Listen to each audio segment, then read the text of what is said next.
et bienvenue dans une nouvelle vidéo.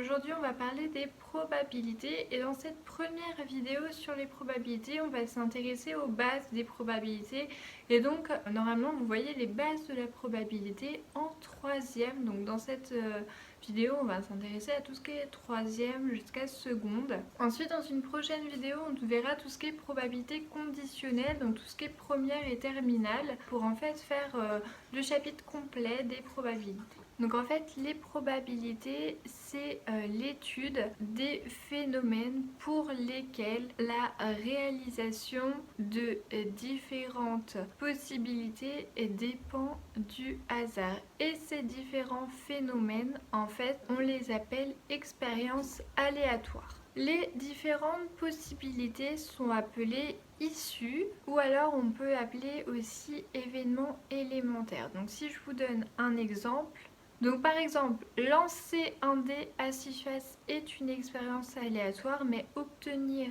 6 par exemple est une issue. Donc au niveau des probabilités, chaque issue d'un événement aléatoire est comprise entre 0 et 1. Tout d'abord, on va voir ensemble le vocabulaire. Si on parle d'un événement, un événement c'est un ensemble d'une ou plusieurs issues liées à la même expérience aléatoire. Donc, il faut retenir qu'en probabilité, le langage, donc le vocabulaire et les notations sont très importants. Donc, on note les événements par des lettres majuscules A, B, C, D, etc.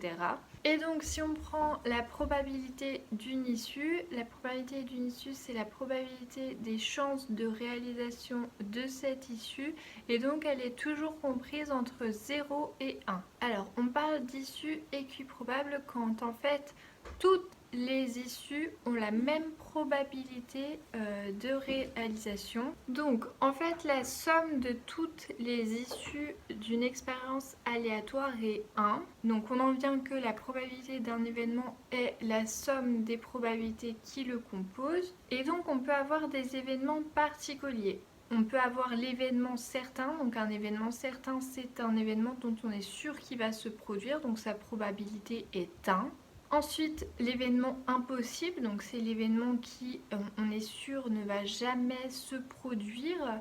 Donc sa probabilité est 0. On a l'événement contraire. Donc l'événement contraire, c'est quoi? C'est si on a un événement A, par exemple, qui est obtenir les nombres pairs. L'événement contraire va être toutes les issues contraires à A. Donc dans ce cas, ça va être obtenir tous les nombres impairs.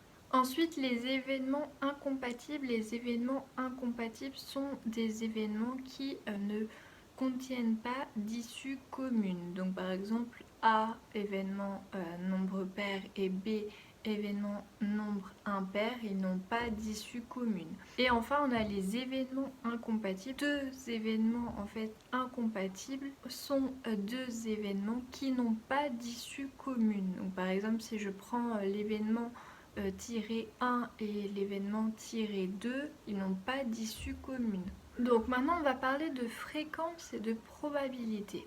En fait on a remarqué que si on répétait une expérience plusieurs fois, on remarque que la fréquence d'apparition d'une issue se rapproche de sa probabilité avec le temps. Et donc c'est ce qu'on appelle la loi des grands nombres. Alors, en fait, on s'est rendu compte que si on fait 20 fois une expérience, si on fait 30 fois une expérience, si on fait 80 fois une expérience, en fait on va se rapprocher petit à petit de la probabilité, par exemple, que ce nombre apparaisse. Voilà, donc c'est tout au niveau des bases de probabilité et du vocabulaire que vous devez savoir. Je vous retrouve dans une prochaine vidéo où on parlera plus de calcul et de la suite du chapitre de probabilité. Je vous retrouve très bientôt. Ciao ciao.